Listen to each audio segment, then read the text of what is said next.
Petite capsule vidéo va montrer une façon parmi bien d'autres de faire des feedbacks à un étudiant. Donc, elle s'insère dans la logique d'une playlist destinée à des conseils pour des promoteurs, des profs intégrés.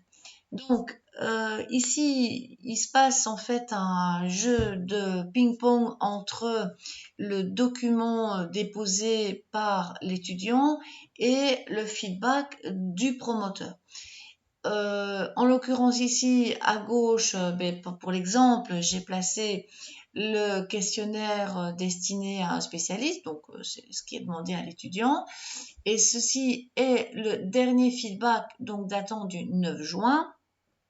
Ceci est le nouveau document de l'étudiant que je me suis empressée de sauver sous le nom feedback 10 juin. Ici, c'est un peu normal que, vu l'approche des échéances de remise de travaux, il est clair que les feedbacks doivent être un petit peu plus rapprochés pour permettre à l'étudiant de boucler. Enfin, cela dit, les petites astuces que je voudrais montrer ici, c'est très rapide, c'est que en somme, à gauche, c'est l'ancien feedback, à droite, c'est le nouveau, comme ça on voit clairement ce qui a été fait par l'étudiant et si ce qui a été demandé a bien été finalement respecté. L'affichage des commentaires pour ne pas prendre trop de place.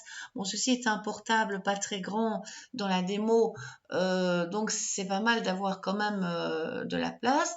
C'est qu'il y a la convention, mais ça c'est personnel, c'est juste un exemple, d'avoir fait un style jaune fluo quand c'est un texte ajouté et rose barré quand c'est à barrer.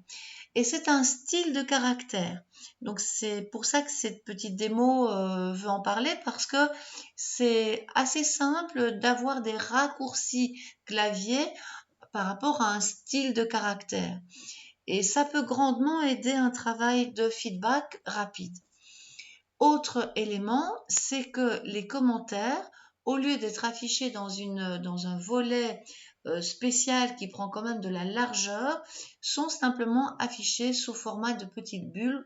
On pourrait d'ailleurs faire des recherches et atteindre seulement les commentaires, mais en gros, comme il y a le jaune et le rose qui doivent être peut-être vérifiés, voir si l'étudiant a tenu compte de ça, c'est peut-être parfois pas mal de temps en temps aller voir, tiens, là c'est pas bon, il fallait reformuler ou que sais-je, où il y avait un commentaire après à noter. Alors, donc, en ce qui concerne la création de ce fameux style, c'est simplement que dans le ruban accueil de Word, c'est en Word que la démo se fait, il y a le volet, le volet des styles à afficher. Donc, dans le groupe style, on clique sur la petite flèche et s'affiche le style. Et en fait, j'ai créé un style de caractère. Et donc, c'est bien pratique, ce genre de choses. Maintenant, la création d'un style se fait simplement ici, avec nouveau style. Voilà.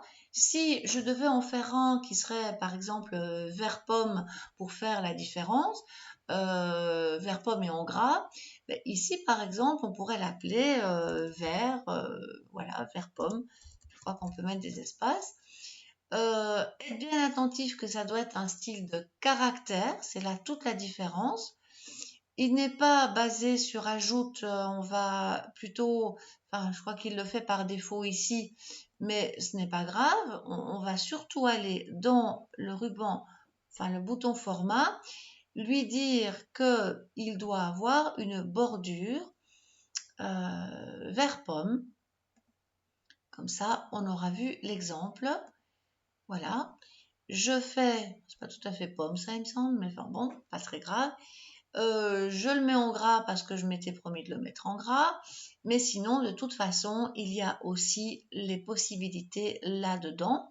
Mais ce qui va m'intéresser absolument, c'est les touches de raccourci. C'est là par exemple je vais mettre, j'invente CTRL P pour dire que c'est pour la pomme, CTRL P pour vert pomme. Et là, je vais cliquer sur attribuer. Donc, il l'aura bien retenu. Je clique sur fermer, je clique sur OK.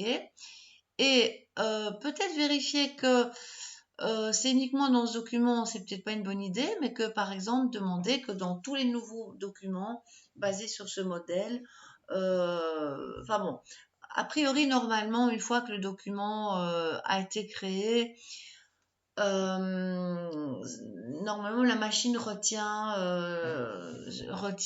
dans les nouveaux documents ce fameux style. Bon, en tout cas, ça, il faut un peu vérifier. S'il est perdu, on le refait, mais ça va assez vite quand même. Donc voilà, comment ça fonctionnerait? Et donc ça veut dire que par exemple, si maintenant je veux mettre ceci en vert pomme, donc l'activité sportive régulière, dans ce document, voilà, je n'aurai plus qu'à faire CTRL-P et ça se met. Mais si je veux aller barrer le mot régulier, je le sélectionne, CTRL-B parce que ça c'était mon raccourci pour le barrer et rose. Et si je veux aller ajouter quelque chose ici, professionnel, j'invente depuis 2020, je dis n'importe quoi, je sélectionne et je ferai CTRL-J pour le jaune et j'aurai mon feedback relativement rapidement fait à condition d'avoir ces raccourcis de style de caractère et l'affichage des commentaires tout simples, donc en bulle et pas en volet spécial. Voilà, ça clôture un petit peu la logique de un feedback, en tout cas un exemple de feedback possible qui sert à vraiment vérifier concrètement comment l'étudiant a interprété et si depuis le dernier feedback, ce qui a été demandé a été fait.